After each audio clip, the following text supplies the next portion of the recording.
Hi, everybody. That's the most creative introduction of myself that I've heard. खतरों से खेलने वाला जमाई राजा.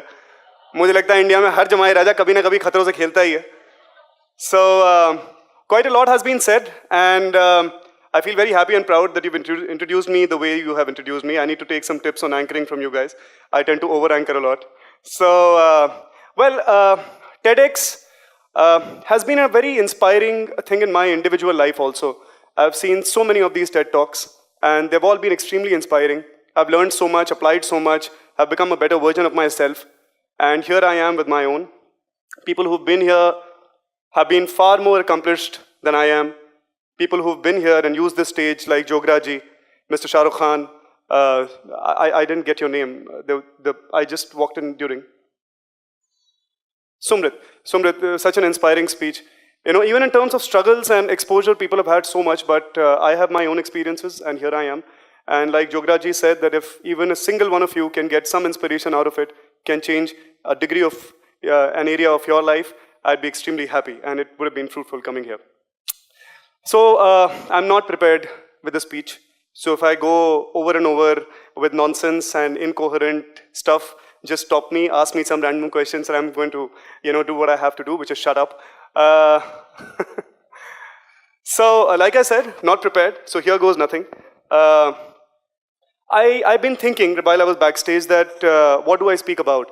And when I was listening Jograji talk, he had a lot of emphasis on thank you in life, on gratitude.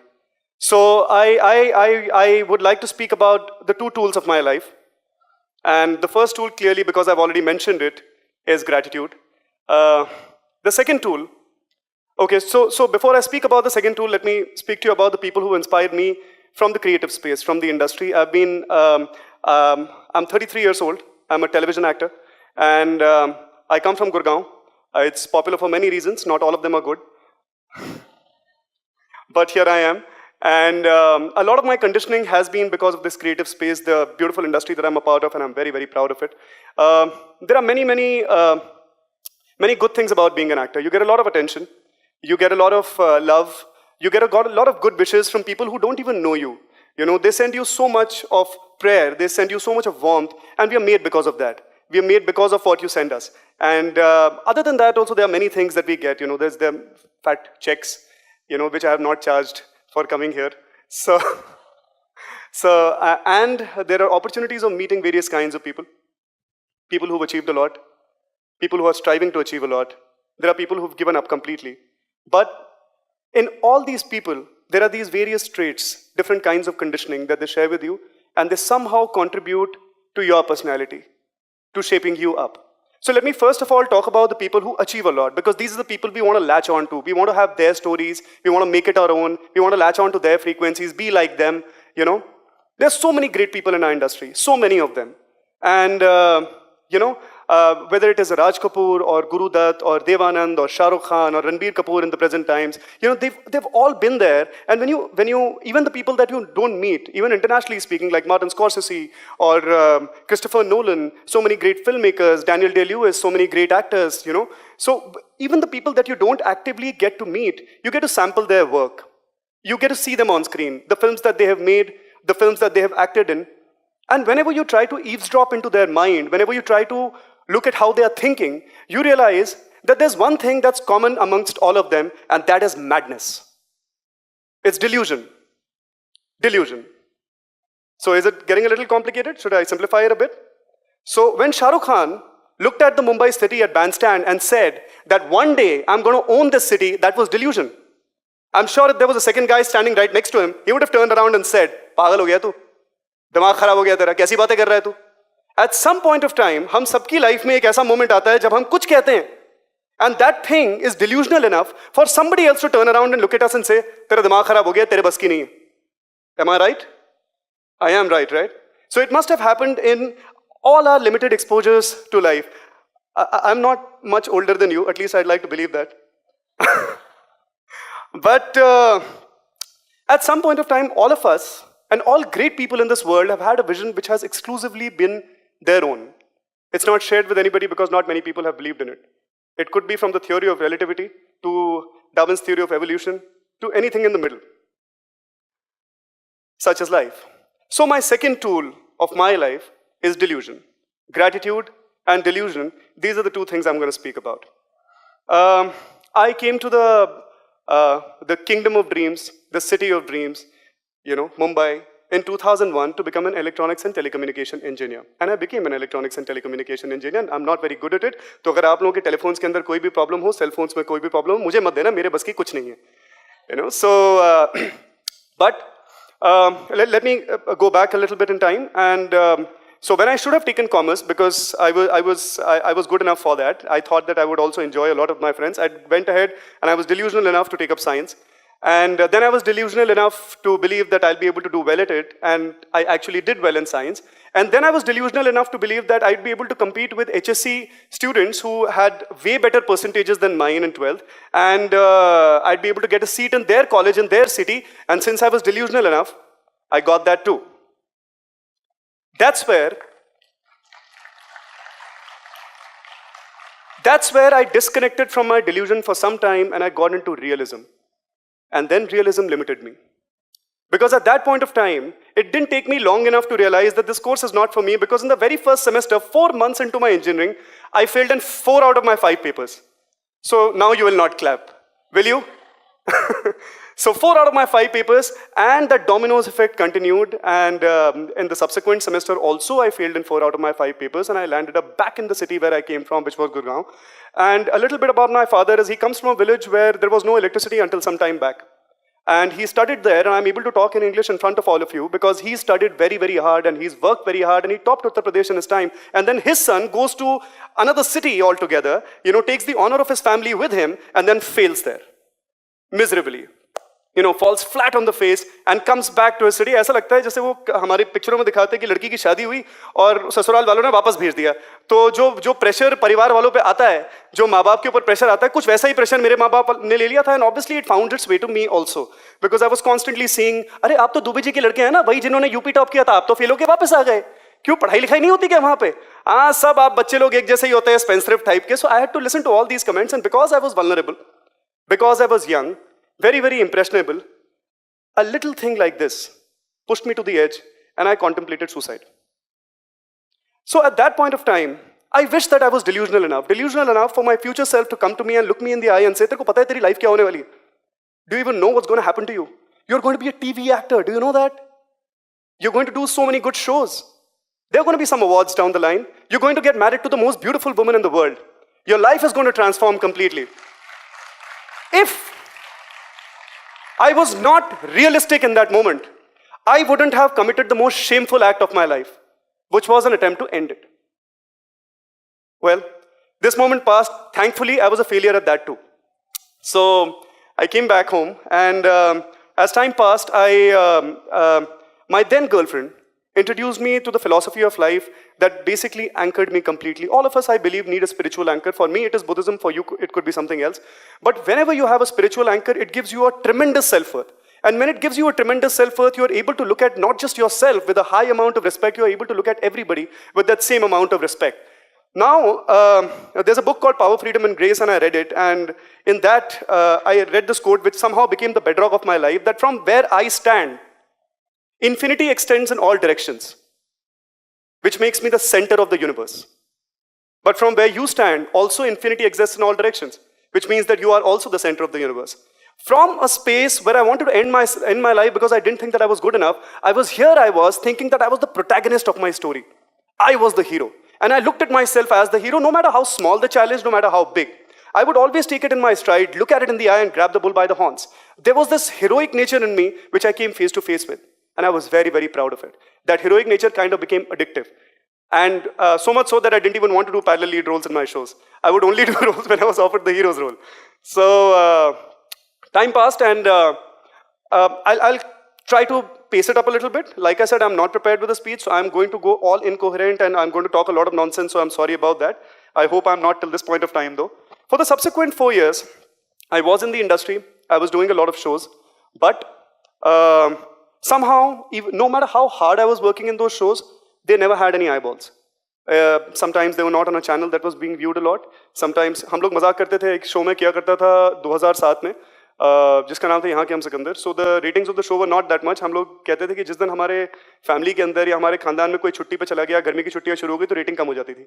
तो but I don't think I have worked hard in even Jamai Raja to as compared to that. But nonetheless, from 2004 until 2010, I continued working, but until 2010, despite being a part of the industry that I am and internet being at its absolute apex, whenever I used to type Ravi Dubey in Google, Lilith Dubey's husband used to turn up.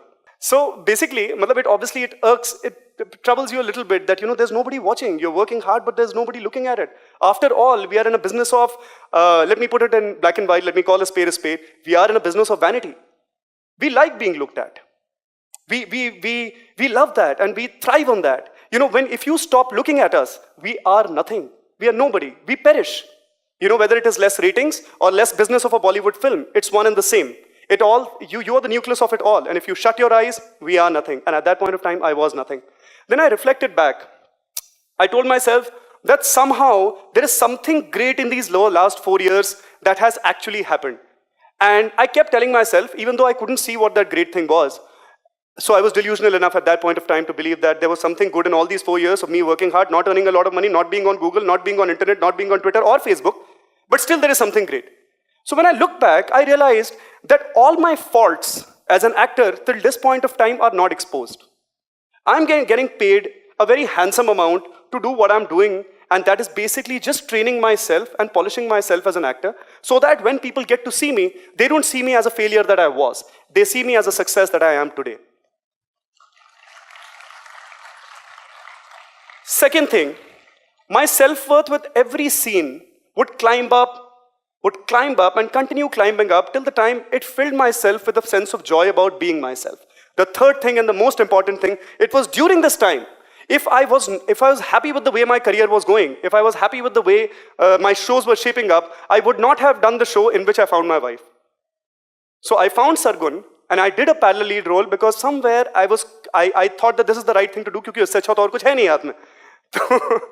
तो जब मैं दिल्ली गया तो मुझे सरगुन मिली और उसके बाद I think she is कहते हैं कि जब लड़की आपकी लाइफ में आती है तो वो अपनी किस्मत भी लेके आती है और so मेरी लाइफ की लक्ष्मी मेरी सरगुन ही है. Once she came into my life completely transformed. And all these moments from my past, how many minutes am I done with यार? कितने हो गए? 18 तो नहीं हुए ना, मुझको बता देना. I'm going on and on, I'm ranting, I don't know why. So after she has come into my life, there has been a dramatic change in my life, and all these moments from the time I have been born until now have come together and formed this moment where I can confidently speak to you about being happy about who I am. So everything was now surfacing from this space of delusion. Even if there is no money in the account, I would not do the projects that I don't believe in. Even if the biggest of the producers are offering me stuff that they think is great for me, and they really think that this is one day we are doing him a favor by offering him this.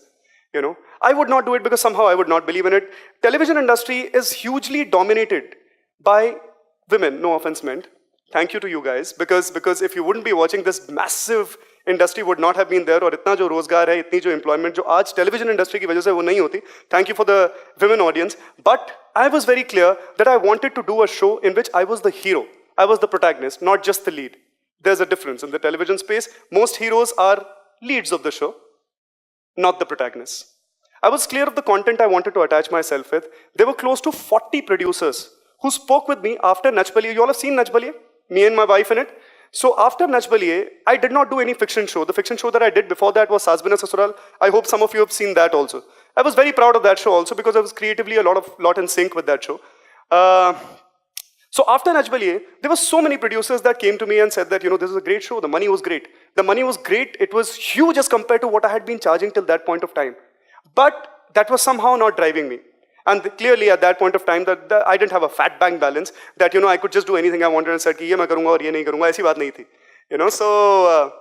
So I remember going to them. I remember there was a time when I went all the way from town, if you're familiar with Mumbai, from Kolaba, until Sakinaka to go to a producer and said that, I'm really sorry, but I cannot do your show. So she kept looking at me for a long time and said that, are you certain that you don't want to do it? You haven't done a fiction show in a very long time. I was like, yes, ma'am, I'm certain that I don't want to do it. But why is that? We are offering you so much money and we know what you were charging before this and this is many times more. मैंने कहा, but ma'am, I want to do a show in which I'm the hero. So you mean that you want to do a show in which you are the lead? You are the protagonist. Yes, ma'am, I want to do that. And she was like, as much as I would like to see you doing that, there's a certain pattern with which the industry operates. You have to be delusional enough to believe that you can have a show in which you are the protagonist. And that was just about all that I needed to hear. Cut to 7 months later, there was a show which was being made on one of the channels that I had worked with previously. And they called me absolutely out of nowhere for an audition. I happened to be free. If I would have taken any of those projects, I would not have been able to go for a look test also for that show. But they called me, and I ended up doing a show which was absolutely a male protagonist show. Not just that, it became a pioneer for many other male protagonist shows to come. And I'm very proud of that. The show's name is Jamai Raja. In fact, the show has just been launched in Indonesia, and it's being launched in Germany. It's being launched in West Bengal. It has been remade by the name of Jamai Raja with different characters. Today in the morning, we saw a trailer where it's being launched on an Arabic channel, dubbed in Arabic. And everywhere it seems to be getting the respect that we invested, the kind of positivity and happiness we invested in the show. The show not only saw the light of the day, in an industry where there is a strong point of view that only women-centric shows work, not only did it see the light of the day, it also became the 4th highest opener pan-India during that time. It had a beautiful run for close to 3 years. And so, am I done with the 18 minutes? Done with the 18 minutes? क्या बात कर रहे हो यार? Seriously? ये तो मैं तैयार नहीं था तब है. So, all right, so clearly I've overshot my time. So I still have a lot to say, I don't believe it. So I should come to these talks completely unprepared because I have more to speak. So I'm going to cut the professional journey short and I'm going to come straight to the end. At all times in our life, we are faced with this choice: limited realism or infinite delusion, healthy delusion. Our destiny, as we say, it only determines our past because we can't do anything about it. It determines our present to some extent because we can't do much about it. But it cannot determine our future because the future is a space of infinite possibilities. Anything can happen right now. There's a spaceship that can land right here in the center of this auditorium. We don't know that because the next second has yet not happened. So the future is an imaginative space. Your memory can take you into your past. Your 5 senses can make you perceive the present, but your imagination manufactures the future. So, before I go, I want to give you all a little homework. Find the most delusional version of yourself, the highest version of yourself that you can imagine. Look at yourself earning the maximum amount of money, being the best sons, being the best daughters, being the best husbands, the best wives, and the best professionals you can imagine. Kickstart your delusion. Thank you very much.